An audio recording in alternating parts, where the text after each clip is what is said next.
said, we're back on board with the circuit here at Pyra. Here's the race leaders. Oh, there are all sorts of problems. Oh, big carnage. Oh, straight to the barriers. And through the smoke we come. What a crash!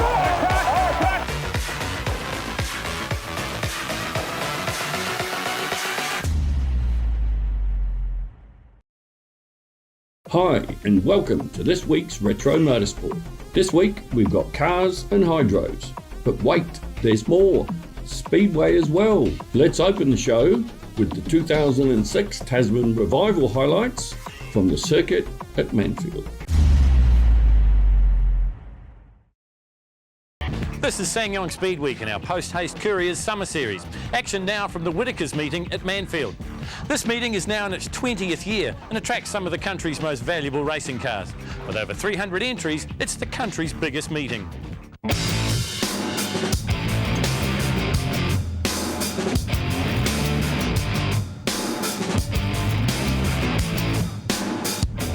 Larger than life, it's how I remember you, the harder I try. I can't forget you, no more love. The less I know, that this is a feeling that I want it to go, 'cause you're larger than life. We're amongst a grid of classic motor racing cars. There's no other place we could be than Manfield for the 20th running of the Whitakers Classic meeting. What a fantastic day it's going to be. We've got the first round of the Flexiplast New Zealand Express Formula 5000 series. We've got muscle cars, we've got historic cars, we've got famous drivers, we've got famous race cars. The mix is perfect for a great day's motor racing. Let's get to the action. Well, first action we show you will be race 2 for the Flexiplast New Zealand Express Formula 5000s. They call them Formula Libras here at Whitakers, and we've got a fantastic field. And it is Stuart Lush that's gone into the front. That's Ken Smith in behind him in his Cosworth-powered Formula Atlantic Stroke Pacific. And right in behind him, it is Andrew Higgins. Now, as I said, this is the first round of the Flexiplast New Zealand Express Formula 5000 Revival Series, so it means that Ken Smith and Andrew Higgins and Jeff Harriman won't be scoring points in the series, so this is good news for Stuart Lush. He's in the McRae GM1. Second place at the moment is last year's champion, that's Murray Sinclair. Then it is Ken Smith. Then it looks to be Andrew Higgins, and behind him Shane Windelborn from Auckland in the Lola. Roger Williams' car has a new owner this season. It's him just a couple of places from the rear. Meantime, in the front, as they work their way through the hairpin, Murray Sinclair decides it's time to have a bit of a challenge. Now they go down the Denny Holm straight. Kenny Smith is going to pay the horsepower price here because the 5000s, 5-litre Chevy V8 engines just got a little bit more wally than the little 2-litre car in third place. Lush in the front, Sinclair, Smith, and then it's Higgins. In fact, it's Higgins and then Smith. So Andrew Higgins, who we will see in action in the Toyota Racing Series this season, has got through into third place. Car number 7, well, that's Phil Major, and there's real problems here. Jeff Harriman's gone off, and I think, yes, the safety car comes out, the Alfa Romeo comes out, so that is deemed to be in a dangerous spot. He's gone off at Higgins. All the cars now will close up behind the safety car. Stuart Lush in the front. Then it will be Andrew Higgins, then it's Murray Sinclair, then it's Shane Windelborn in the big red Lola, and then it's number F30, the yellow Lola of Ian Clements. Behind him it's F11, and that is Kenny Smith in the Swift. As the yellow flags fly, now we go back into the racing action, and it's Lush that gets the best of the starts. Then it's Sinclair in the Lola, then it is Higgins, Smith, Windelborn, Ian Clements follows him, and then it is Phil Major in that beautiful McLaren M23. So round through the Castrol S as they come. This time Andrew Higgins a little bit closer to Stuart Lush. Lush has owned this car since 2000. It was built by Graham McRae in 1973. Graham McRae, what a storied career he's had in New Zealand motor racing. He was Rookie of the Year at the Indianapolis 500 one year. He was the dominant Formula 5000 driver in his own built cars, and Stuart Lush is going to be the dominant driver here in race 2 for the 5000 series at the Whitakers Grand Prix. With laps to run, it is Lush in the front. Higgins through in second place, but he's dropped off the pace a little bit now and is in danger of falling into the clutches of Murray Sinclair. Sinclair, last year's champion, never knows when he's beaten. He is a hard charger. And the Graham Lawrence liveried Lola complete with the Malaysian Airlines sponsorship on it, just as Graham Lawrence would have raced it back in the 70s, in the heydays of these cars. Although people say that maybe 2005, 2006 will be the heyday, because we expect 9 cars coming from overseas to run in the series in the New Zealand summer. Checkered flag comes out from Gail Kettle, and it is Stu Lush that takes the win. Andrew Higgins goes through in second place. Great scrap there between Ian Clements and Ken Smith for 5th and 6th, but no doubt about the man that is won, number 22. Well, Stuart, winning the second round of the Formula 5000, how'd it go? Great, absolutely brilliant. It's been a long time, actually. The car looked very fast. Yeah, it's got a high-speed miss though. I think about 5,500. It's it misses. So it's trying to track that down. Not as fast as it was yesterday though. This is the Capital Brooks sponsored speed group number 2, and a wild and varied amount of cars in this one. Watch for number 171, and that is Craig Wiley in the Caterham. Expect him to be toward the front of the field. Watch 2 for Don and Chris Ryder in the Jaguar D-type replica, number 53A. Expect them to be in the front as well. A huge field, 35 cars faced starter Gail Kettle here at Manfield. And there is the MG V8 of Graham Collett. And this is the battle at the front of the field. Wiley in the front, Collett looking for every way round him, and then it is the Austin Cooper, the 66 model of Bernie Hines, number 223. Behind him it was Don Ryder in the D-type replica. In and out of the Castrol S as they come. It is Wiley in the front, Collett in second place, so no change as they work through another lap here into the infield hairpin at Manfield. The open wheel car showing the rest of the field a clean pair of wheels at the moment. Down the back straight, it'll be interesting to see if the MG has got the power. It's a 1972 3.5 litre V8 in tasteful yellow there, sitting in second place. Graham Collett, an MG Stewart. Oh, one of the Capris going wrong. One of 13 Capris here at the 20th annual Whittaker's Classic meeting. Well, we said we had a wild and varied bunch of cars. We've got Minis, we've got Mark 1 Escorts, we've got Alfa Romeos, you name it, we've got them. But we've got Craig Wiley at the front of the field, back into the infield hairpin once again. This car built in 1990, the Caterham 7. And the Mini starting to put the pressure on Graham Collett now. Bernie Hines in the 66 1300 Austin Cooper S.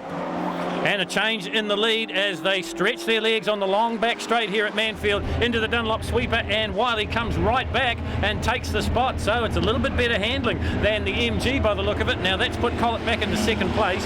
Then it's Bernie Hines through in third. Behind him it's Don and Chris Ryder in the Jag. Number 811, have a look for him. It's Glenn Bainbridge. Meantime, it is Wiley out on the front. Oh, getting a little bit taily, so maybe he's in a little bit of tyre problems. Although the race is only 6 laps, you wouldn't expect that that would be a problem for the light Caterham 7. Once again, Collett gathering up all the forces for a charge, this time trying on the outside. We saw on the previous lap Wiley go down the inside of him under braking and retake the front running spot. Well, it's Wiley's going to see the checkered flag first, as this is the last lap, so he wins it. Coming up after the break, more action from the 20th year of the Whittaker's Classic here at Manfield. It's the muscle cars and the historics. Well, this is the muscle cars, a standing start for them, and the best away is Ian Williamson in the 69 Boss Mustang. Watch 2 for car number 21, that's Steve Hildred in the Monaro. So we will see the classic Ford on Chevy battle here, but it's Williamson having a much better day than he did yesterday when he destroyed the gearbox. He's gone home, he's replaced the gearbox, and he's back for another day's racing here at mighty Manfield for the 20th running of the Whittaker's Classic meeting. What a beautiful car this is. Part of the GDM muscle car group that races regularly here at Manfield and also Taupo, and sometimes ventures north to Pukekohe. Ian Williamson in the front. The engine prepared by Grant Rivers from Rivers Speed and Spares. Now it's interesting that Rivers doing most of the Ford preparation, and Steve Hildred, the man running third at the moment, doing most of the Chev preparation. So not only a battle of the marks, but a battle of the engine builders as well. Once again, very much a varied group. We've got the Dick Johnson replica Falcon out there. We've got Holden Tiranas. We've got Mustangs. We've got Chevys. We've got Barracudas. You name it. We've got every muscle car represented, but this man doing the best of them at the moment. Ian Williamson bought this car as a road car and slowly but surely has changed it into a racing car. Watch for car number 65, Richard Gatwood in the Mustang, and in behind him it's number 165, and that's Michael Eden. But this man has left them all to it, and look at the black strips he leaves, so there's plenty of power coming from the Mustang for Ian Williamson, and there's nothing that Hildred or Gatwood can do about it for the moment. Hildred's got his way into second place now, so number 65 goes back into third. That is the Shelby Mustang of Richard Gatwood. So the Monaro with the 377 cubic inch Chevy engine, the meat in the Ford sandwich at the moment as they work their way down the Dennyholm Straight here. This beautiful example of the 69 Boss Mustang for Ian Williamson. 6 laps for the muscle cars, and it all happens pretty darn quickly, and you see there that car number 65 Gatwood's got ahead of Steve Hildred. Then it is Dave Sturrock in the Tirana, picking up on some of these beautiful cars down through the field. Bruce Ekdahl in his 65 Monaro out there. But we go back to the leader. This is Ian Williamson in complete control of race number 2 for the muscle cars. As I said, he had major problems in race number 1. He destroyed a gearbox. They went back home, rebuilt the gearbox, and he's back out here in the lead, and that lead looks to be growing now. Out of Higgins they come down the long back straight here at mighty Manfield, in the process of a huge rebuilding scheme to get ready for a very busy summer of motor racing. This man, well, he's in the process of taking out race 2 for the surgery-sponsored muscle cars. Hildred gets a little bit closer now to the Mustang of Gatwood, but I think he's maybe going to run out of laps. I thought I saw the last lap board there, so time is running out. This is the battle for second and third. Williamson's gone, he's got it in the book, but these guys, they're going to battle right through to the line. And speaking of the line, here is Ian Williamson. He gets the checkered flag. What's going to happen with the battle for second? Hildred gets up and steals it from Richard Gatwood. And that looked like it was fairly easy. Well, not quite so easy. I think the Fords had it over the Holdens or Chevs in this race, but no, it was a good race after yesterday's fiasco. It was quite a good sort of a run. Off the back, it's always more fun than going off the front. Going off the front's it's fine, but if you got that run from the back, it gives you something to do, and it just proves your competition, gets it all sort of more worthy. Well, another huge field here for the Historics. Watch 2 for number 59, that's Grant Martin. Now, he won race 1 here in the Historics in his Lotus 59A, 1971 vintage, and it's him that's out in the front at the moment. And watch 2 for number 23, Graham Hamilton in the ACE Mark III. He was the winner in the second race of the Historics. This is their third and final race of the day, and it is number 59 in the front.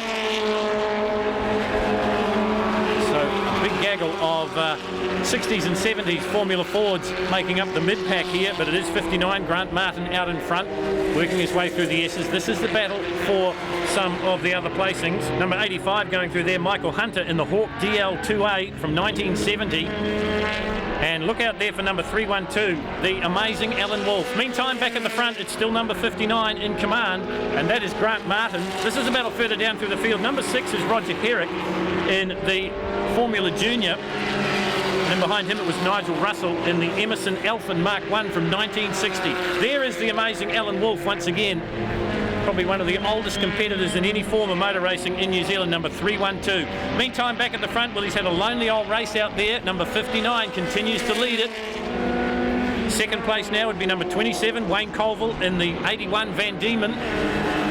And in third place, it would be number 85, and that's Michael Hunter in the Hawk. So he's moved through. There he is, number 85, currently sitting in third place. Behind him, it's number 111, and that's Rob Giles in the 73 Titan Formula Ford. So checkered flag time in the Trade and Exchange Historics, and across the line goes Wayne Colville.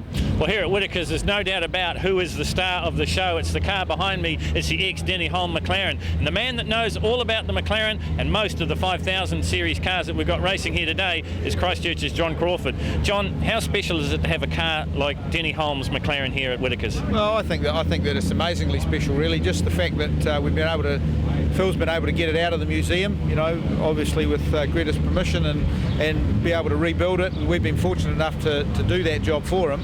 So I think it's just great that we've got a piece of New Zealand history back out on the track again. This is the second year of the Flexer Pass New Zealand Express Revival Series, or it's actually the third year. This year you guys took the Quantum Leap, went to England and took the cars to England. What was that like? Well, that was pretty special as well, to be honest. To get the opportunity to take the cars back there, it created an awful lot of interest in the UK. They probably had 10 more cars on the grid just because we were there, and it created some interest for people to come.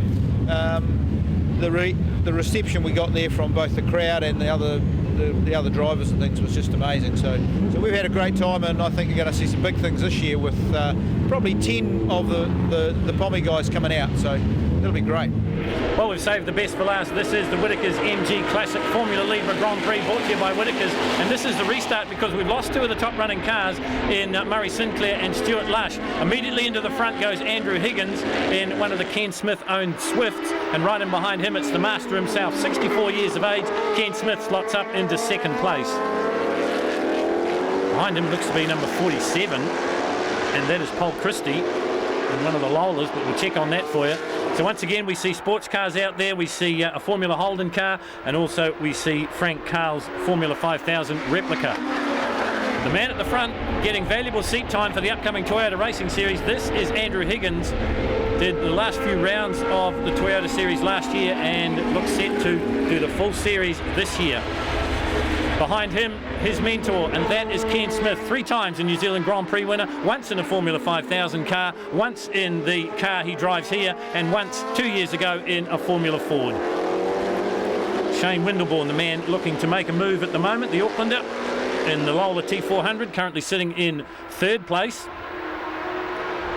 Kenny Smith decides he's followed for long enough and moves into the front as they complete another lap. This doubled the lap times, or the laps of the heat races, 15 laps for the Whittaker's Grand Prix, so anything can happen. There is Jeff Harriman in the Rolt 3.8 litre, the Formula Holden car. This man beginning his 48th continuous year of racing in New Zealand and around the world, Ken Smith. I'm sure he'll be a threat again in the Formula Toyota Series as he has signed on to compete that again. Windelborn gone through into 2nd place now. Then it's Phil Major in the ex-Denny Holm McLaren M23. What a story about that car. It's been in the museum for the past 18 years. Christchurch's Major did the deal, and John Crawford has rebuilt the car. They had some fuel pressure problems with it earlier on. It looks like they are now history. Noel Attlee in there as well in the Beg.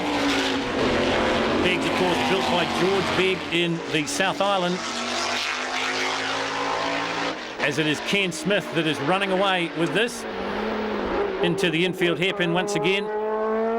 Interesting to note how the Wings and Slicks cars move around on the racetrack. There is Phil Major, there is Shane Windelborn, so that's the battle for the minor placings at the moment. Car number 30, the yellow Lola T332 of Christchurch's Ian Clements is next, and then it's Noel Attlee in the 74 Beg. This guy, well, he saved his best performance till the very last because he has absolutely shot this field to pieces. We've lost Andrew Higgins, but it is Shane Windelborn moves into 2nd place. Major, then it is Clements, I beg his pardon. Then it is Noel Attlee.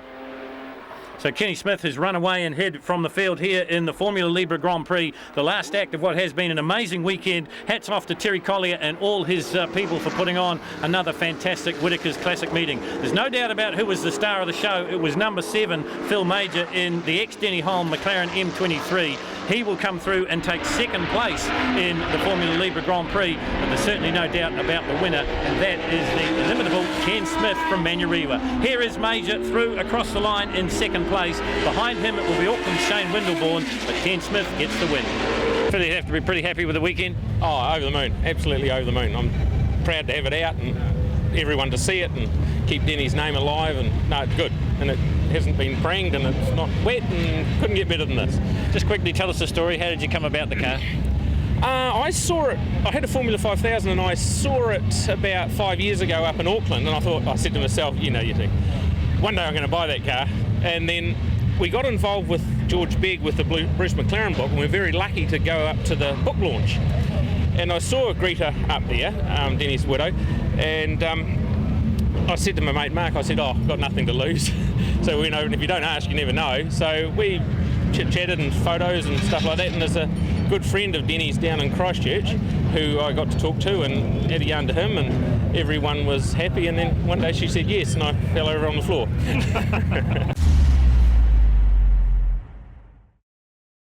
Next up, folks, it's Speedway. It's actually a repeat from many months ago, as we don't have any other Speedway. Retro Motorsport proudly now presents the 2008 New Zealand Sprintcar Championships from the Oval at Baypark. This week on Retro Motorsport, we take a trip back in time. First stop, the year is 2007. The place, Baypark Speedway, Tauranga. The event, the New Zealand Sprintcar Championships.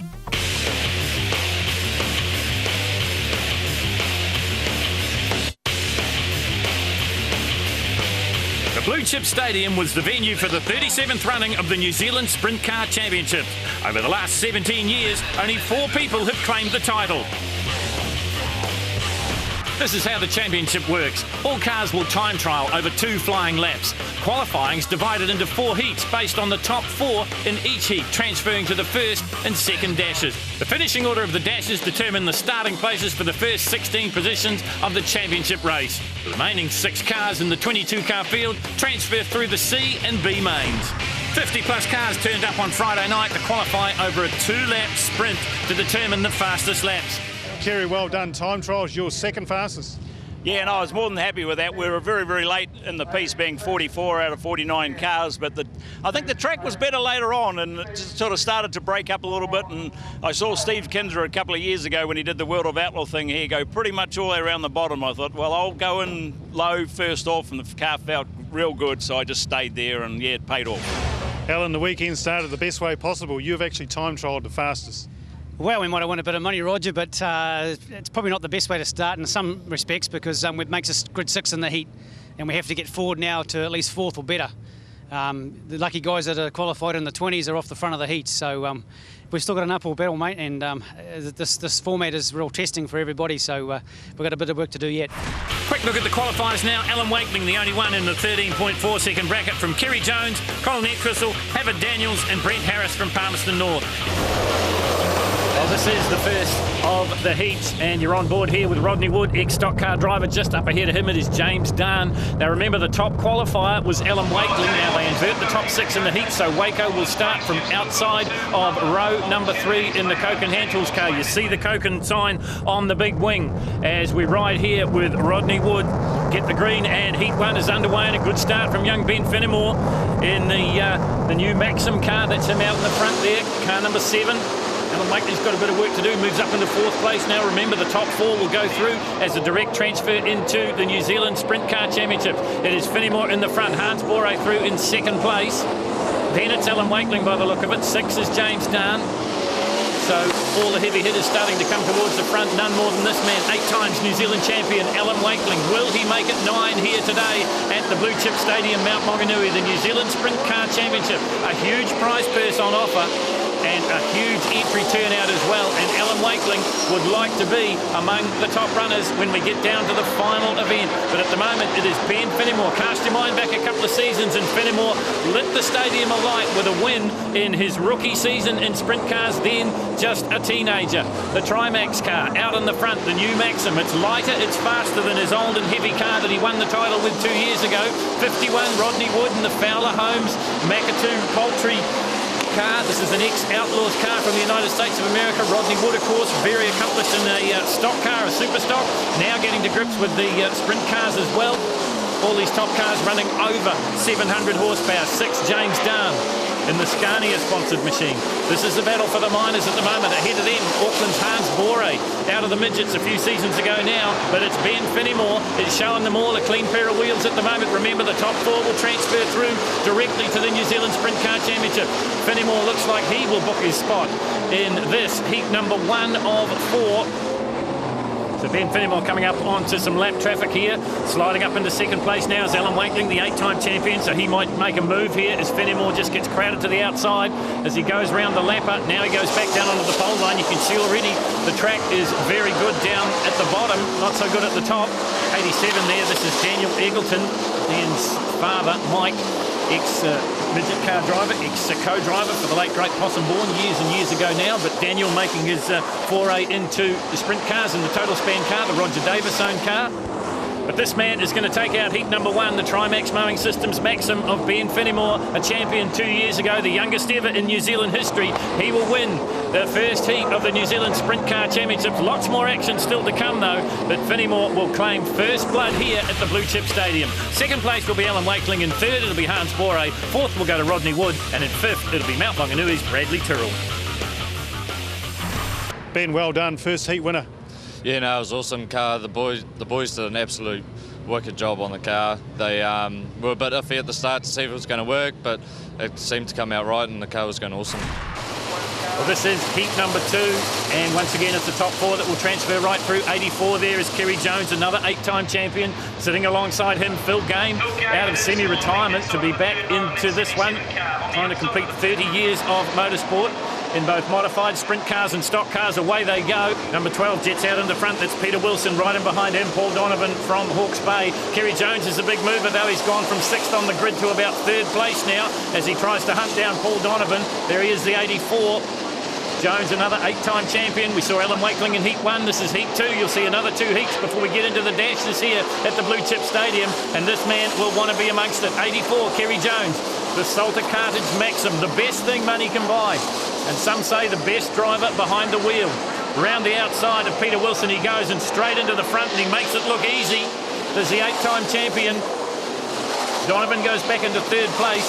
Then it's Phil Game in the only remaining Maxim that he owns, the Alpha Oil sponsored car, as I said, coming out of semi-retirement to be here at the National Championships. But they are all trying to keep the Jones boy in sight, and they cannot do it at the moment. And remember that Kerry Jones has come from 6th position on the grid, and the reason for that is he was the 2nd fastest qualifier in time qualifying behind nemesis Alan Wakeling. And the start order in the heats is the invert the top 6, and that's why Jones came from the back of row number 3. Well, he's in the front now, and he is running away with this one, and he is starting to move up on the outside of the racetrack. Second place at the moment would be Paul Donovan. He's a long way back, though. Phil Game will be up into 3rd place. This is the middleman car of Clint Herring, another one that's come from the stock car ranks. South Auckland sign rider. Mark Proctor helping him out. Ron Salter helping out Kerry Jones, and Jones has to avoid the 52, the spinning 52 of Ben Quinn. So the yellows come out. Jones misses it, but will get a restart, and it means that Paul Donovan will close up onto the tail tank of Kerry Jones, and right in behind him will be Peter Wilson. In there as well. Watch for Philip Game. Away they go. Green flies here at the Blue Chip Stadium, and Kerry Jones goes straight back into his work, and there's nothing Donovan can do about it. So Jones leads it. Donovan in 2nd place. Here's a good battle on your screen. Mark Curly Brown is in it. So too Andy Gudgeon. Gudgeon turns in on him, and Brown's got nowhere to go. And upside down goes Mark Curly Brown. Oh, and Quinn gets into the back of it as well. So that is real problems. Yellow flags fly again here at the Blue Chip Stadium. Here it is on the replay. Now watch Andy Gudgeon. I don't think he knew that the AC Diggers car was there, and he's turned in on Curly Brown, and there is the result for all to see. The left rear flying up into the wall of Andy Gudgeon's car, and then the 52, Quinn, comes in as well. So, well, the judges have declared it, and that means Kerry Jones is the winner. He'll book himself a spot along with Paul Donovan, Phil Game, Laszlo Mazeris and Ray Griffin. This is heat number 3. And the ones to watch for here, well, a bit of a blast from the past, and of course the American out there as well in the number 10, and that is Ricky Logan, the Lucas Oil sponsored car owned by Keith Simpson. The blast from the past I referred to, of course, was Tommy Rusher, but it's number 56, Carl Wilson, in the Chester's Marley car going out into the front. The J&J leads it. Wilson, no stranger to winning down here at the Blue Chip Stadium, won a feature event here just before Christmas. Here is Ricky Logan. A lot of people say that Logan will be a real threat to win the title. Now, if he does, he'll make history, because no non-New Zealander has ever won a New Zealand open wheel speedway title. Many have tried, but none have come good. Will Ricky Logan be able to do it? Just trying to get around Aussie Sokol at the moment in the wins car just ahead of him. This man has been a sensation wherever he goes. But you've got to say, this guy's been a bit of a sensation as well. Carl Wilson, Ollie to his friends, the Marley car. There is Tom Rusher, number 75. One of the few men that have driven every form of open wheel class in New Zealand, from TQs, midgets, and of course now in the Ford sprint car. Man from Hamilton. Oh, and there's problems here as well as somebody goes off onto the infield. As already Wilson is starting to get into the lap traffic here. That is the dominant display he is providing. Had a bit of bad luck up in Auckland, was involved in a crash in one of the feature races with Tom Rusher, so he wanted to get a bit of distance between himself and Rusher, and he's just making it hard for himself here, trying to get around some of the slower traffic. Now he manages to clear them, so Carl Wilson will be another one of, some say, the favourites that will book a spot after a win here in this heat. Out of TQs, didn't go to the midget ranks, just went straight to the sprint cars. This is a new car, this is a J&J, he's had for a couple of seasons now. 1 lap to go for the PDL Marley Chester's Bathroom Centre car. Carl Wilson on his way to a win here. Tommy Rusher looks like he'd still be up in second place, and it'd be Aussie Sokol, and then Ricky Logan, and it's a bit of a disappointment. Logan really struggling under the conditions here as the flag comes out. Wilson gets the win. Rusher will go across the line in second place. Then it will be Aussie Sokol. Ricky Logan from the USA will be fourth, and Ron Salter will be fifth. Carl, bad qualifying, but you made up winning the heat. Yeah, we didn't qualify so well, and second lap the car jumped out of gear, which didn't help us at all. The track was pretty greasy at the start, which altered the times, but we won the heat and we're back in the show, so hopefully we can have a good dash and see where we end up. Well, this is the fourth and final heat to decide direct entry into the New Zealand Sprintcar Championship. Kenny Colson in it as well, Hubbard Daniels there too. Watching out for Dean Brindle. And, of course, the defending champion in the Makita car, and that is Jamie McDonald off row number 2. Away they go, and it is the 22 of Dean Brindle that goes into the front. Skinny Colson wants to argue about it, the Ryco Filters car, so they're wheel-to-wheel as they head into 2 and 3 now, and Brindle goes into the lead. Well, this is his home track. Another one of the Salter Cartage cars, and he just about gets it up into a big bicycle, so the heavy track starting to take its toll here. Colson comes right back at him. Dives down the inside as they work their way down the back straight now. Brindle in the front. Another one of the Maxims. The Kreiner engines, the best thing money can buy. Behind him, 66. This is Skinny Colson. One stage running the saloon car and the sprint car in tandem. Nowadays concentrating a little bit more on the sprint car. He's trying to keep Brindle in sight, and he can't do it at the moment. There's one to watch for. Greg Pickerel, Mr. Consistency they call him. He's finished the last few seasons on the podium in each of the Sprint Car Championships. New paint job on the car now with assistance from Delco Remy and Century Batteries. Greg Pickerel, one of the more experienced and calm heads in the sprint car ranks. He's sitting up in third place, and then behind him I think it'd be Lindsay Gilbert from Christchurch. Of only a handful of South Island cars that have made it up here to Mount Wanganui. This is by far the biggest entry of sprint cars we've ever seen in a New Zealand sprint car title, and they've been running them since back in the 70s. First claimed by Peter Annan when it was held in Christchurch. Don Cameron second and Harry Pearson third. There's another Christchurch car coming to the fore here, number 85, Lindsay Gilbert. Pickerel battling with him. This is for the last transfer spot, if you like. Remember, the first 4 will go through direct entry. There's Hubbard Daniels, probably the fittest man in sprint car racing in New Zealand. Accomplished marathon runner and triathlete. And he was a bit of a surprise in the qualifying because he qualified 4th quickest, but he's been penalised by the invert in the heats because he started from 6th and he hasn't been able to go much further than that. So it's going to hurt Hubbard Daniels, and he may not get through in this, the 4th and final heat. The number 9, the Professionals car, the man from Auckland. This man will certainly go through, though. This is Dean Brindle, originally out of Hamilton, now living and working in Mount Wanganui.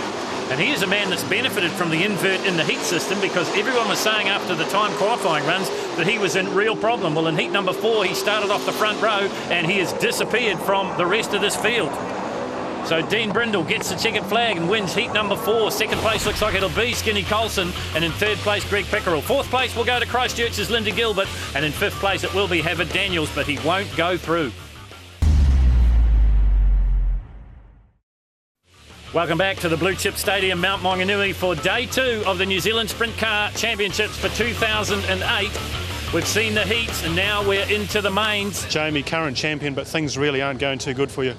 No, last night was an absolute mare. We crashed out of the heat. It was just pretty much a racing incident, and it just turned to custard from there. Once you have a crash in a championship night, does it really go backwards? You can't recover? No, we can recover. We've got a chance, and that's all you can ask for. We're starting grid 5 in the B, and we've just got to win that and then go start at the back of the A and win that. In terms of starting from 5 on the B, you've got a few guys, good guys in front of you, so you've got to be on first turn crucial. Oh, absolutely. We just got to get the job done. They'll take 6 from the B, but we really need to win it to start as far up as we can. The big question is starting 16 or 17, I think it is, in the A main. Can you win from there? Yeah, of course you can. A couple of yellows, anything can happen, so we'll be trying real hard. Well, Jamie McDonald has got a hard road to hoe here at the Blue Chip Stadium for the New Zealand Sprintcar Championship, but he can do it. These guys have got an even harder road to hoe because this is the C main and only 2 cars will transfer through into the B main. So then they've got to do it all over again. Who's going to lead them into turn 1? And from the outside it is number 25, and that's Matthew Gillingham. Looks like Ray Griffin through into second place in the 11 car, the Elf car. Let them get themselves sorted out for a little bit. Just got a glimpse here of Ray Nielsen in the 55, and round goes the 46 of Matthew Smith. Can he keep it going? Yes, he can. No yellows, so we're still under green here, and that's good news for Matthew Gillingham. Remember, if you finish in the top 2 in the C main, you go through to the back of the B main. If you're in the top 6 of the B, you transfer to the back of the A. It doesn't get any easier. This is Raymond Griffin, Solid Floors sponsored, Alf Oil sponsored car. Pretty new to sprint cars. Long-time crew chief, though, to Graham Standring and also Shane Ellick for the last few years, but the last few seasons anyway, he's been in the sprint car. This is Karen Forsey from Christchurch, one of 3 women in the New Zealand Sprint Car title, along with Shay Oliver and Kerry-Ann James. 38 car, another one of the South Island contingent that has made the trip up here. Driving a nice tidy race at the moment. 17, and this is the middleman car of Clint Herring. He's currently sitting up in 3rd place, so he needs to go 1 spot higher if he wants to transfer into the B, because remember, only 2 will go through. Number 86 there is Shay Oliver, so we've got 2 ladies in this field. Shay from Mount Wanganui and Karen from Christchurch, but number 25, Matthew Gillingham, stays in the front, and he makes a mistake, and here comes the challenge from Raymond Griffin, and down the outside comes Griffin. Can he make the pass? Stick, he just drifts a little bit wide into 1 and can't get it back in 2, so 25, Matthew Gillingham somehow will live to fight again. Griffin isn't done with yet, though. So a good scrap here, these 2 looking to make it into the B main if they can make it. Oh, and there's problems there. The 46 has gone round, and that's Matt Smith, and that's just added to the drama here as the yellows fly at the Blue Chip Stadium. Matt Smith's car stranded across the racetrack. Here it is on the replay, and how lucky was Matthew Gillingham? For the 2nd time in about 2 laps, he's saved what could be potential disaster. So on the replay, Raymond Griffin will close right up to the tail tank of Gillingham. Then it will be Herring in 3rd place. Remember, 2 to transfer through to the B main. Green flies again here at the Blue Chip Stadium for the New Zealand Sprint Car Championship. This is night number 2, and it is the C main, and it is down to just 2 at the moment. Number 55 there, that's Kevin Hyde, ex-New Zealand Sprint Car champion. As we go back to the front of the field, and Gillingham starting to get away now. Raymond Griffin in 2nd place. Behind him it is Herring. So it's 11-17, but out in the front, car number 25 from Mount Maunganui, and that is Matthew Gillingham. Will he transfer through? Checkered flag comes out, and he does, and so too will Raymond Griffin. So missing out will be Clint Herring, Shay Oliver, Kevin Hyde. So Matt Gillingham and Raymond Griffin will transfer into the B main. The rest of them will put the cars on the trailer and go home. So this is the B main, and it doesn't get any easier because now the top 6 in this race will start in finishing order from 17th to 22nd in the A main, or the New Zealand Championship race. So it is number 68, and this is Colin Entwistle out in the front. There is the number 1. Now, we've got to watch his progress through here because he is the defending champion. That is Jamie McDonald, man that's come out of quarter midgets and TQs and then made the leap up to sprint cars, won the title last year, stopped the dominance of the Jones and Wakeling dynasty. Another one looking to move forward, number 14 there, and that's Brady Tyrrell trying to go with Jamie McDonald. It would be a sensation if McDonald doesn't make it into the A main and get to have a chance to defend his title, but it may happen. Oh, there's a real traffic jam here. And in it there was number 5, and I got a feeling that was Bernie Gillen, new to sprint cars this season. A couple coming back on the hook, so it means that they will close right up on our race leader.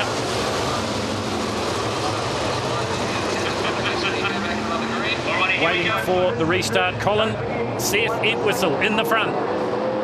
car number 68. Away he goes, the base speed Maxim. Done plenty of laps around here. Originally from Whakaroa, now living and working here in Tauranga in the Bay of Plenty. Abbott Daniels, another one looking to make his way through. As number 37 starts to make a move now. This is Bob Corskadden. Getting past Jamie McDonald, which is a bit of a worry for McDonald and all his supporters. 68, Entwistle leads it.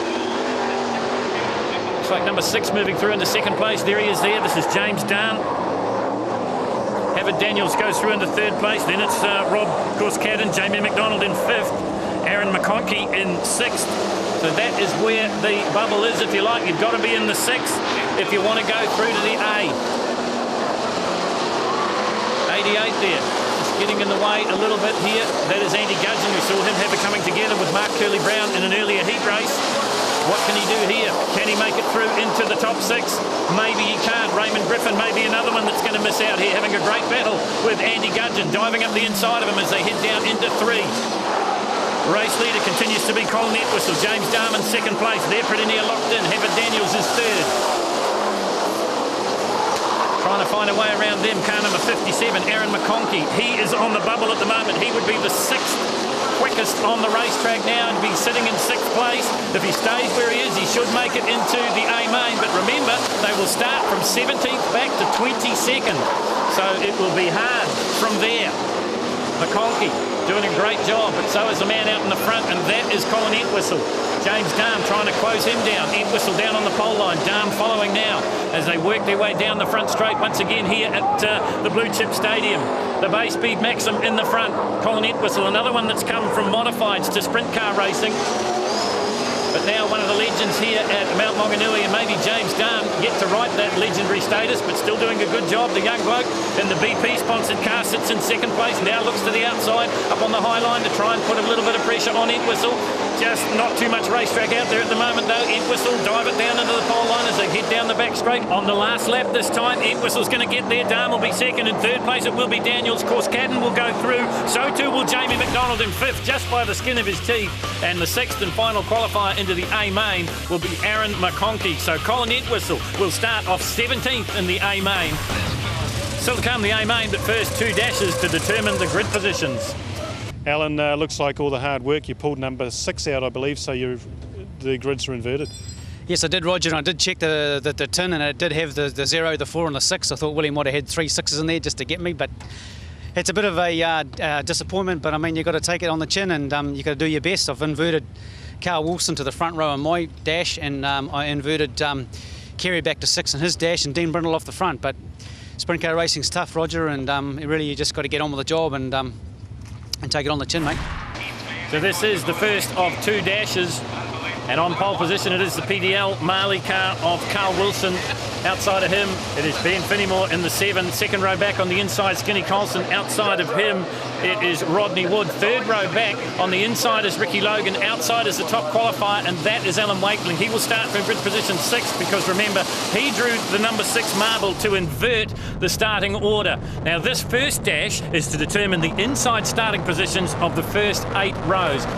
So the green flag flies and we're underway, and we're looking out the back of the Skinny Colson car, the 66, but it's Ben Finnimore that's gone into the front, and down the inside of him comes Carl Wilson in the 56. There is Alan Wakeling. Remember, he started from grid number 6, going with him Skinny Colson, 3 abreast as they go down the back straight. Here is the view from looking out the back of Ricky Logan's car. There is Skinny Colson. Now, they were side by side just a little while ago, but Logan it is that's moved up. Colson just goes back a little bit here. 51, Rodney Wood wants a piece of Alan Wakeling. There is Ricky Logan from Knoxville, Tennessee in the Lucas Oil car, owned by Keith Simpson. We continue to watch out the back of the Logan car as he tries to get away from the rest of the snarling pack. Remember, this is dash number 1, and it determines the inside starting positions for the first 8 rows. Dash number 2 will decide the outside starting positions for the feature event, the title deciding New Zealand Championship for the sprint cars. 56, Carl Wilson's got away from them here in the first of the dashes. The Chester's Plumbing Marley PDL car. We're back on board here with the Logan car looking out the back. Car number 89 trying to do a good job, trying to move up through the field. Also moving up through the field is the 8-time New Zealand champion, and that is Alan Wakeling, just going round the Trimax car of Ben Finnimore. So Waco goes into second place now. Now can he chase down Carl Wilson? There is Wilson, and he's got the best part of a quarter of lap's lead, and you can see by the way the dust's starting to come up here at the Blue Chip Stadium. The track is starting to go away a little bit. Everyone diving down to the pole line. That's where Wilson is at the moment. What a great 2 days he's had. He wins dash number 1. In second place it will be Alan Wakeling, and in third place it'll be Ben Finnimore. Fourth place will go to the American Ricky Logan, and in fifth place it'll be Christchurch's Lindsay Gilbert. Still to come, we've got dash number 2, but with an unhappy 8-time champion, Kerry Jones. Because of the invert, he will start from grid position 6. Kerry, your teammate Dean Brindle's extremely happy because he's on the front row of the dash, but you're not so happy. Why?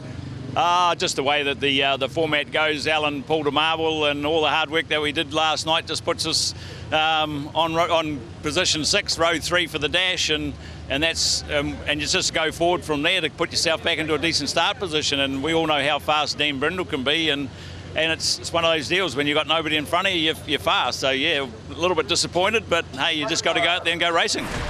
Well, Kerry Jones has got it all to do, because in 6 laps he's got to come from grid position 6 and try to get to the front of this field. There he is, the 84 car, the Salter Cartage Maxim. Alongside him it is Philip Game. At the back row it is Greg Pickerel and Hans Bore from Auckland. Meantime, off the front, Dean Brindle, and you heard Kerry Jones say they all acknowledge how fast this man is at Mount Wanganui. Second place is number 8, and that is Paul Donovan from Hawke's Bay at the moment. But Brindle in the first of the Salter Cartage cars going through. There is number 88, that is Aussie Sokol, in there as well. 75, Tom Rusher, but Kerry Jones already on a charge, moving through up into third place here, up on the outside line, looking for racing room against Paul Donovan, gets it and goes through into second. What a start for Kerry Jones, the 8-time national champion. One thing with Kerry Jones is you don't want to make him angry before a race start, because he will take it out on the car and the racetrack, and that's exactly what he's doing here. Now can he chase down his teammate? Oh, he can now, because they'll close up under yellow. Donovan makes a mistake, and that's good news for Kerry Jones. He'll start right on the tail tank of Dean Brindle, number 22. There he is. Salter Cartage cars 1 and 2 here. So that was where the fireworks, I'm sure, are going to come from. Watch 84, Kerry Jones, as they begin the run up to the green flag. Brindle moves across up to the outside just to cover his line. Jones has got to have a bit of a rethink as they go through 1 and 2. Jones on the outside, Brindle down on the inside. Not much racetrack outside there for Kerry Jones, but he closes up the gap on Brindle. Now he tries to attack him through 3 and 4. Down the front straight they come once again. Brindle just drifts a little bit wide, forces Jones to the wall. Well, he's kind of allowed to do that under racing rules. And he tries to do it again. Jones this time awake up to it. Brindle and Jones first and second in dash number 2. Think back in third place it'll be the veteran Tom Rusher in the Ford. Brindle right down on the pole line. Jones looking to wear in the top groove here. Maybe he's doing a bit of homework for the A-Main. Still to come here at the Blue Chip Stadium. Brindle down on the pole line. Jones looking for racing room. Once again, Brindle takes him to the top side of the racetrack. Well, questionable tactics here as we're on the last lap in the second of the dashes, and it's going to be Dean Brindle, is it? Here comes the last lap charge from Kerry Jones. I don't think he can get there, and Brindle will get there for Ron Salter. Jones will go across the line in second place. Rusher will go through in third, and then it would be Phil Game, Greg Pickerel. That's the way they finish. So we have got a full grid for the A-Main, the championship race to decide the 2008 New Zealand Sprint Car Championships. Kerry, that was amazing in the dash. You came right round the outside. I think you're in second place after almost the first lap. Yeah, that was me game plan. The top of the drag track's actually not too bad at this stage. It's still pretty slick, but I got up real close to Dean, but he was running out to the wall as you would naturally do. I had to get out of the throttle a couple of times, so a few more laps I probably could have put them back actually, but it's not a bad starting spot. We're second row on the outside, so yeah, we'll be looking for another good run around the top. And you think 25 laps running upstairs it will last up there? That'll be the telling features, sort of how long it'll last up there, how many other cars decide to run up there as well, and if you get too much traffic up there that's not as fast as yourself, well then you've got to start looking for another piece of racetrack. So yeah, we're going to come around real fast and pick up the tail enders. There's 22 cars out there, so yeah, it's anybody's ball game. Carl, you've got the car on pole. Yeah, we managed to have a good dash there. With the marble draw worked out well for us. Won the dash, won the pole, so we'll just see what we can do. We're just choosing now what we're going to do with tyres and what lane we're going to run. So the last dash looks like Kerry Jones proved you could run up top as well. Yeah, he's definitely. I think everyone's going to try for the top at the beginning of the race, and then they'll have to come down eventually. So it's just a matter of how long they can, how much gain they can get out of the top before they have to come down. Ricky, looks like in the dash you've managed 7 on the grid.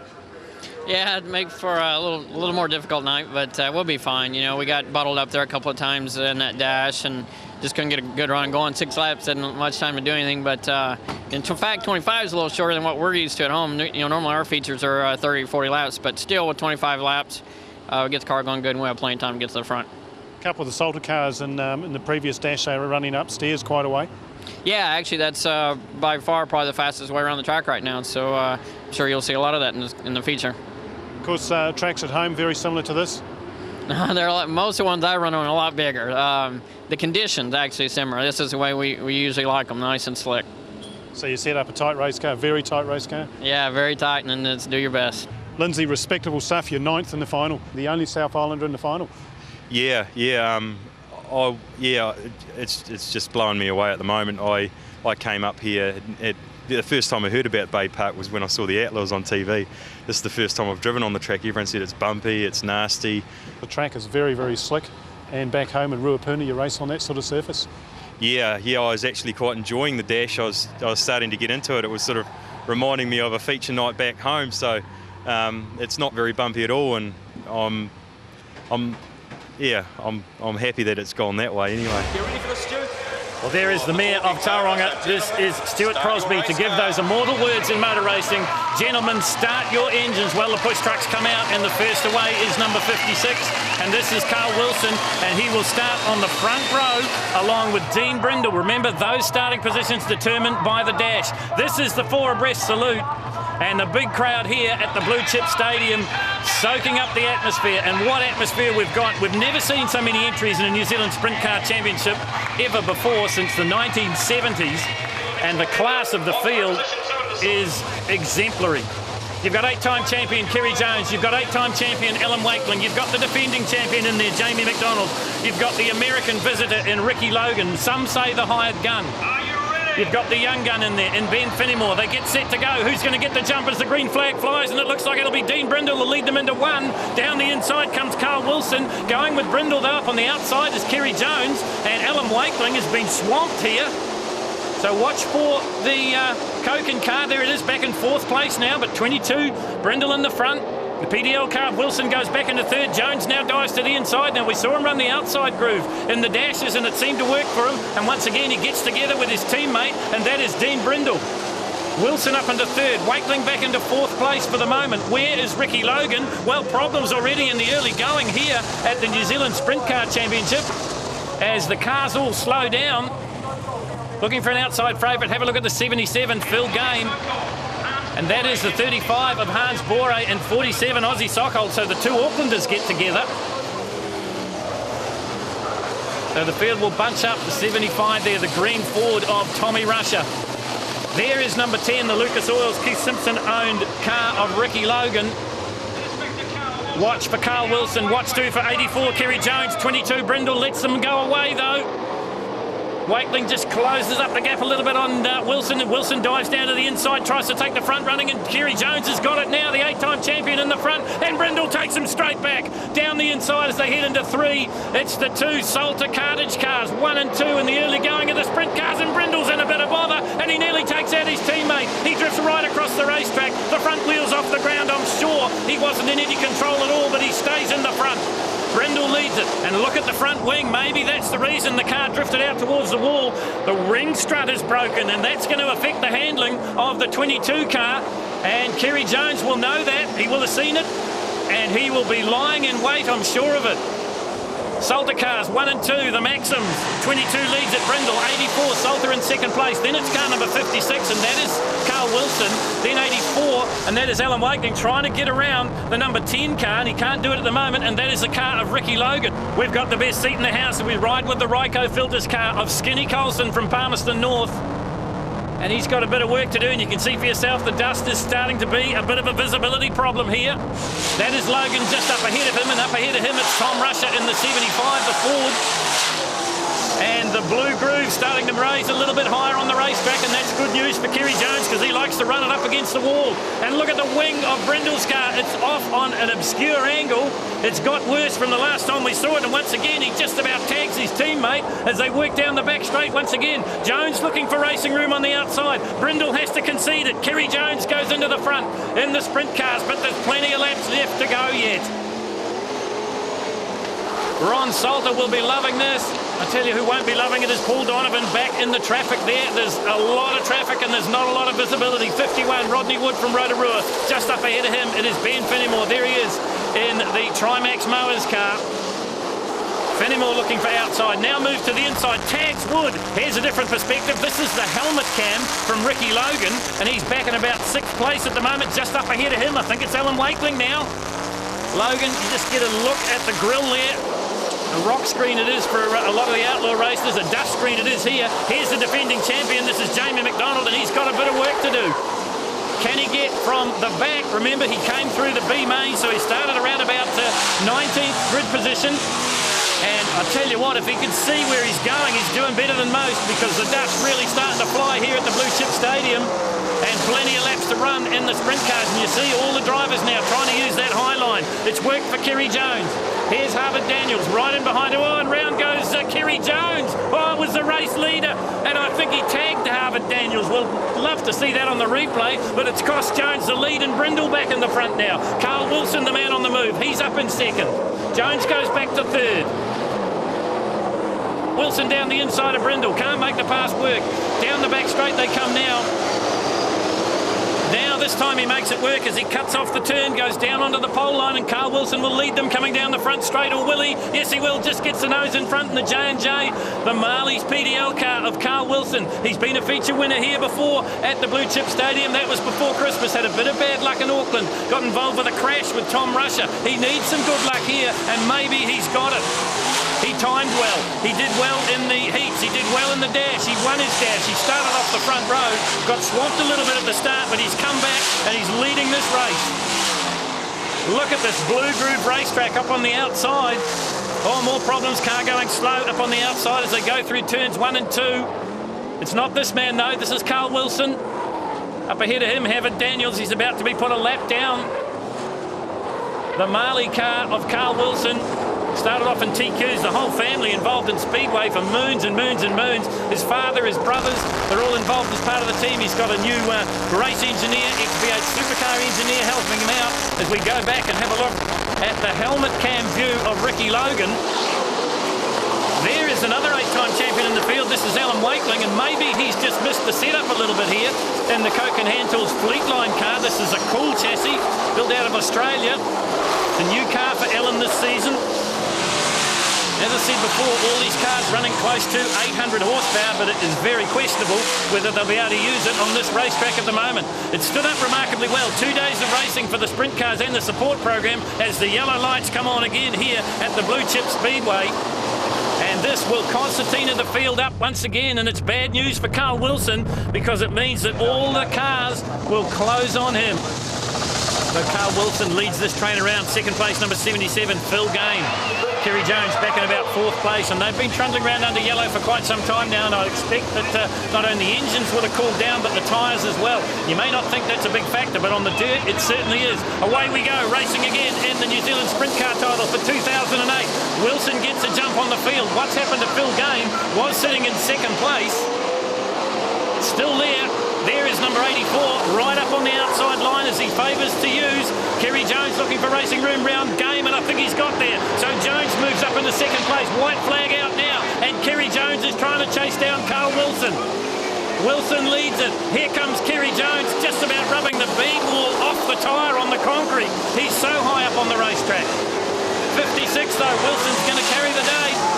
Checkered flag comes out and Carl Wilson gets the biggest win of his career, and he wins the 2008 New Zealand Sprint Car Championships. In 2nd place, it's the 8-time champion Kerry Jones, and in 3rd place, he's came out of retirement for this event, it's Philip Game. 4th place, Mr. Consistency, just off the podium, and that is Greg Pickerel. Well, Carl Wilson has every right to be happy. He's won the biggest title of his career so far. He is the New Zealand Sprint Car Champion for 2008. But you've got to think what a difference another lap would have made to Kerry Jones. Kerry, halfway through that race, you had this race shot to bits.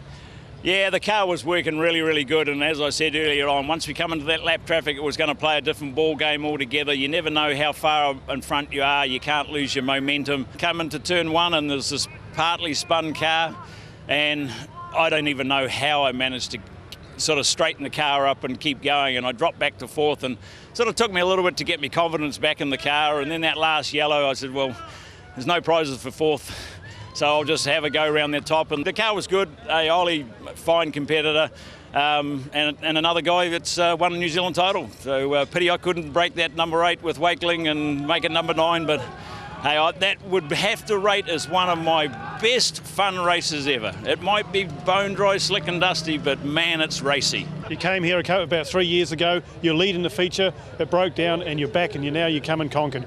Yeah, we were here a couple of years ago, and it didn't work out for us, and we put a plan in place to try and win it, and we try as hard as we can every track, but it turned out that we're pretty good at this track, and we've won at this track, so we're very, very happy. Can't say enough.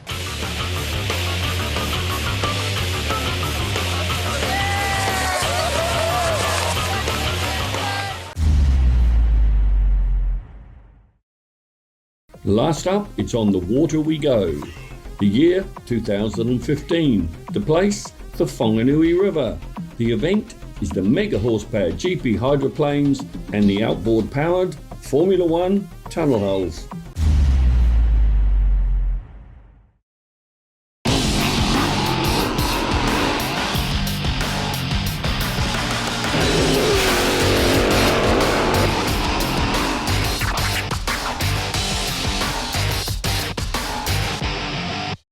Once a year, the normally quiet city of Wanganui is transformed with 20 of New Zealand's fastest GP hydroplane and Formula 1 tunnel hulls racing in a unique event on the Wanganui River. It's the hometown, and what a great place it is, and what a great crowd we get here, and the council and the backing from all the supporters and sponsors in Wanganui itself to sort of make this free event happen is just unreal. 30 years I've been running hydros and flat bottoms. I started in the bottom classes, and we built our way up, and the family all came up together with us, and as they grew up they eventually got a boat, so we've sort of increased in size a bit since then, and they're keener than I am, to be fair. I think I'm probably a bit past it, but they're on a roll, so we'll see how we go. The river's very narrow. I think it's about 90 metres wide, the river. The general courses we run on are 400 metres wide. So, and the boys are usually about 200 metres apart, and here they're 50 metres apart, so really tight. And obviously we do flying laps because you can't run a number of them together because of safety. I think they'll be doing 280 k's plus today, yeah. So it'll be pretty 2,000 horsepower, 8 gallons a minute of fuel, and they'll be going hard. One of the top Formula 1 tunnel drivers is reigning New Zealand champ, Luke Sharp. Welcome to the world of Formula 1 powerboat racing. I drive for the Prompt Parts team. Here at Wanganui is our first round. You can expect 12 boats hooning around this track at about 180 to 190 kilometres an hour, turning on a dime and avoiding logs down the river. The conditions early on were testing the crews, with strong gusty winds proving less than ideal for the GP Hydros and the Formula 1s. With an early start to the season, all of the GP hydroplane crews use the Wanganui Downtown Thunder event as a shakedown for the upcoming circuit racing schedule.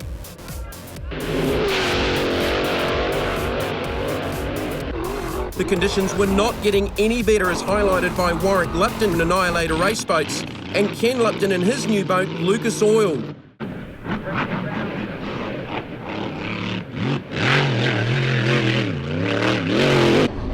The wind and changing tides were proving to be a challenge for all of the boats, including Jack Lupton here in GP 57.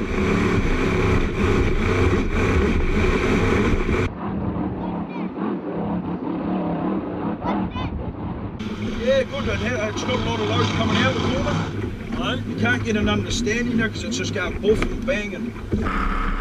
Then David Alexander and Steeler headed out. And he had this ugly and scary moment highlighting that the sport of GP hydroplane racing is not for the faint-hearted. Safety in the sport is paramount. First of all, we have a spare air system, and they vary from a mask type to I just have a valve type that I actually push in if I need it. and we carry our own spare, which is on our leg. So in case of an accident, we can actually, if we're stuck in the boat, we've got air. And also on the boats, we're equipped with an airbag system. So when it goes upside down, it actually blows a big bag off and actually puts the boat back up in the air. So the divers can get you a lot easier. So the GP hydroplanes and that they use, and some of the Formula 1 boats, they use a Tiger system, which is a full mask breathing system, which I just use the same as what Formula 1 do in the World Series. I actually bought it off them. So yeah, that's the two systems that most people use, either a mask or you use this in case of emergency if you haven't got out of the boat. After the break, it's race 1 for the Formula 1 tunnels.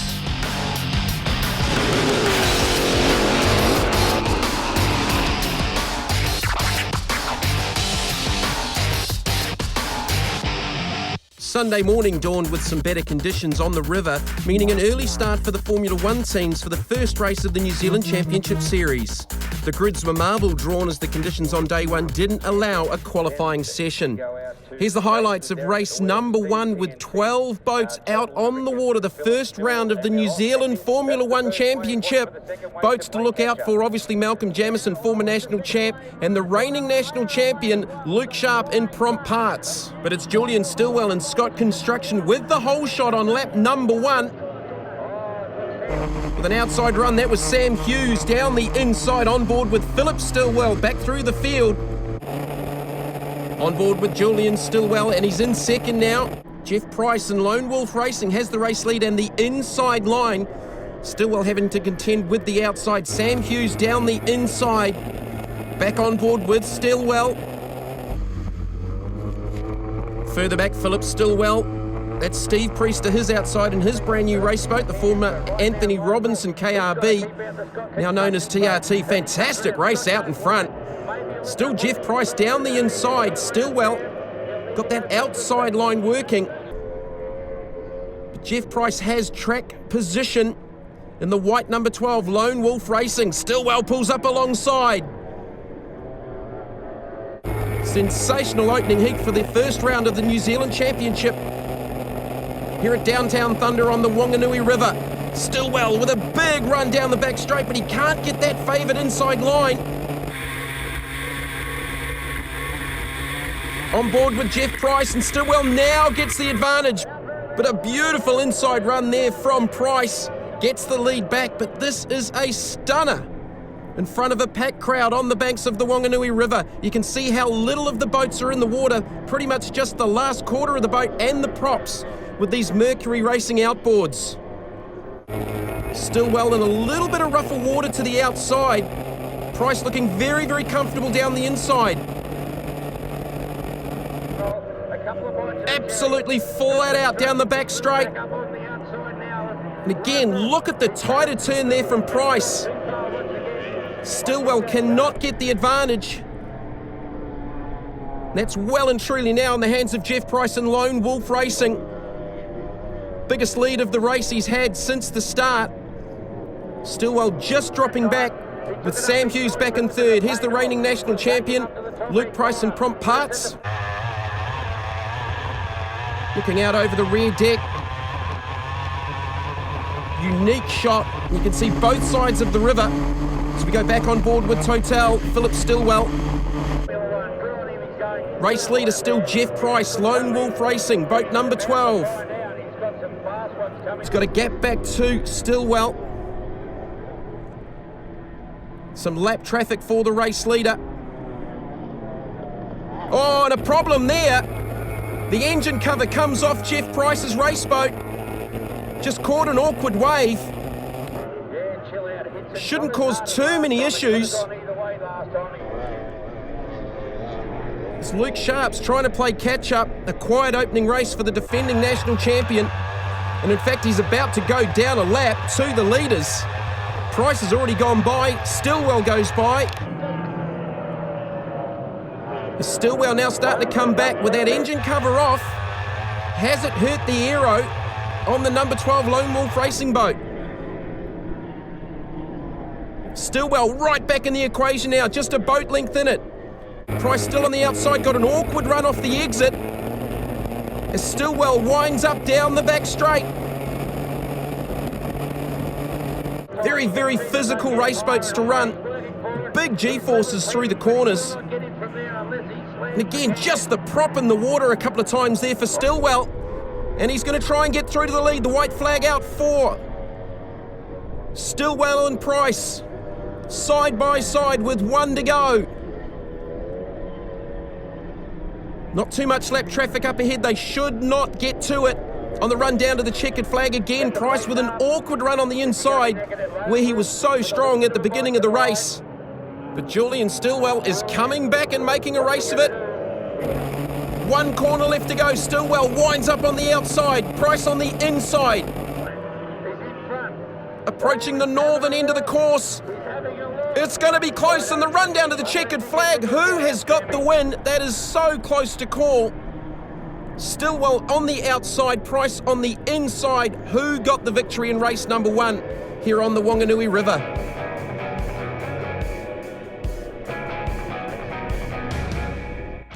Well, it was that close. It was Julian Stillwell on the outside taking the win in race number 1 from Jeff Price in Lone Wolf Racing. Sam Hughes in unfinished business in third ahead of Anthony Robinson in his new design Windows boat. Going back through the field, Luke Sharp in 7th, Ryan Birch 8th, Derek McAdam a DNF.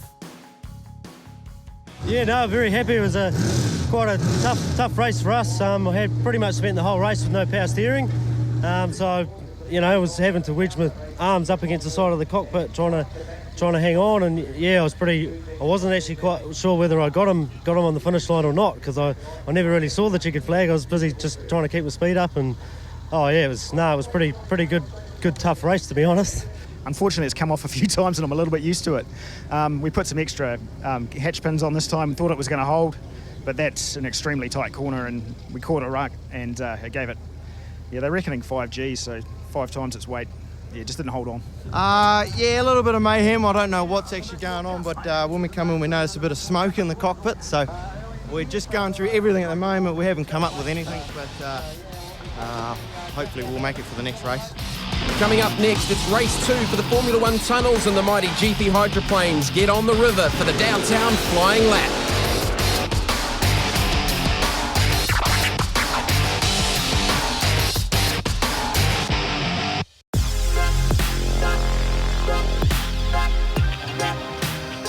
One of the new names in New Zealand's GP hydroplane ranks is young Jack Lupton. GP57 is one of the newest boats in the country. I'm the pilot of GP57 Grand Prix hydroplane. The engines are about 1,500 to 1,800 horsepower and they run on methanol. My main thrills of driving a GP hydroplane is every lap's different, and trying to cover a rugby field over 1.1 second is an amazing feeling, so that's my thrill.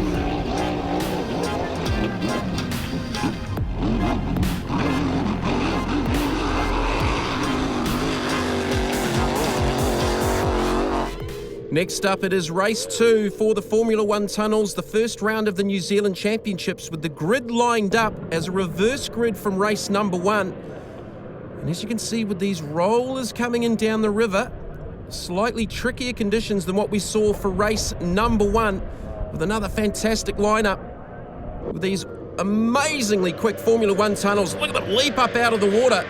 Steve Priest out on the inside in TNT, the former Anthony Robinson KRB hull.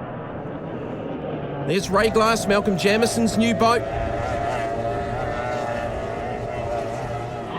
Luke Sharp set up for flatter water in race number 1, and a big moment there for Sam Hughes in unfinished business. Here's the replay, just caught a wave and the boat turned 90 degrees left. Very lucky not to turn over the number 7 boat.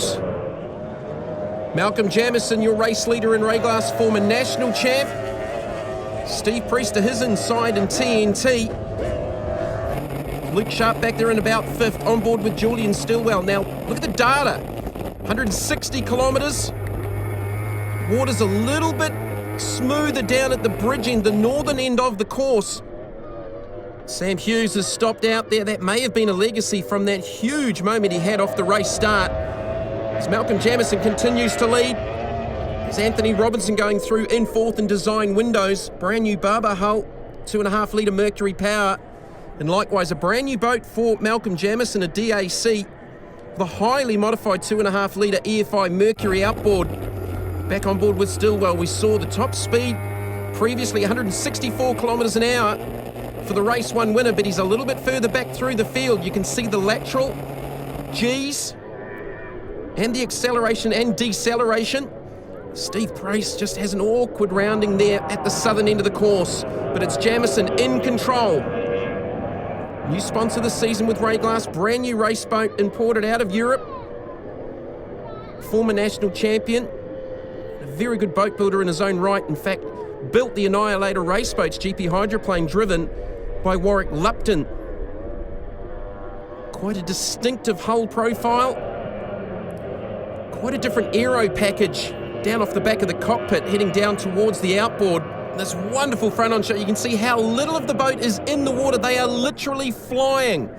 Steve Priest having some problems. He's dropped down the order. Anthony Robinson is in second position. White flag is out. Julian Stillwell, consistent for the weekend. He's now up into third. And looking at the data, getting up to speed now. Certainly the bottom part of the course is a lot rougher. Northern end of the course where they're heading to now, 162 kilometres an hour. There's Malcolm Jamieson looking to take his first victory at the first round of the New Zealand Championships. Gets it turned down into the checkered flag. Jamieson takes heat number 2 for the Formula One tunnels. DNF, unfortunately, for Sam Hughes, parked up on the inside of the course. Malcolm Jamieson with the victory in Rayglass.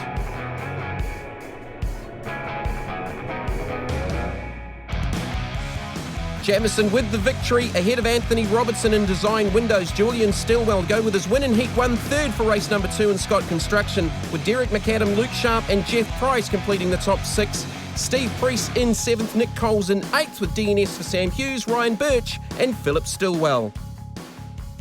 Yeah, it was really good to get that second race in. On the first one, we were on the pole 11 at the back, so it was a bit of a harder job. But on that race there, coming from pole 1, we got our stuff sorted, and yeah, we started to pull away right at the end. Yeah, I mean, we're pretty stoked with the way the weekend's gone. I mean, it's the weather conditions have held out today for us, so we've been able to push the boat through some rough stuff to see how it handles in that, and we've put the boat back on the trailer. It's still in one piece, and we can set up for Carapero. Different story starting from the second row, and I had Derek pushing me behind me. I could see him in my mirrors, and he just kept coming, and I was really, sort of resorted to the fact of where I was, and I was starting to think, I'll start to back off a bit and save a bit of the gear, but Derek just kept coming. I could see him in both mirrors, and it was tough, and it was pretty rough out there, a lot rougher than it looked. Certainly was testing conditions for the Formula One Series first round of the championship. Julian Stillwell with the lead, 50 points ahead of Malcolm Jamieson on 47. Anthony Robertson in third on 43 ahead of Jeff Price, Luke Sharp and Sam Hughes. Those having a few little issues throughout the weekend, a little bit further down in the order. Time for the big boys, the GP hydroplanes for the Downtown Flying Lap, Downtown Thunder here at Wanganui, and it's Ken Lupton and Lucas Oil's GP 09. Ron Jones hull, imported into New Zealand last year. Beautifully presented in Lucas Oil colours for the 14-15 season. Now watch the time, or we'll have a split for the bottom turn. You can see how much rougher it is down there. 16.08 at the split. These boats capable of up to 2,000 horsepower, turning over at about 8,500 RPM. A little bit of a moment there on the back straight. Certainly not at full throttle for Ken Lupton. Again, just highlighting how difficult the conditions are at the bottom end of the course. A lot smoother water here at the northern end of the course. And down to the flying finish. Ken Lupton and Lucas Oil's time, 45.09. Solid effort there from Ken Lupton. And how's about that flying start from David Alexander and Steeler GP 777, 2012 Henderson Old hull, 2,000 horsepower, Big Chief Chev, supercharged on methanol. Big step up from his previous Stordarker hull that served David Alexander so well over so many seasons around New Zealand and Australia in GP hydroplane racing. Bottom end of the course, look at the shark on the cockpit. 2 seconds up on Ken Lupton. He's got the adjustable front canard wing working overtime here as he's getting on the throttle down the back straight. These boats capable of 280 kilometres an hour.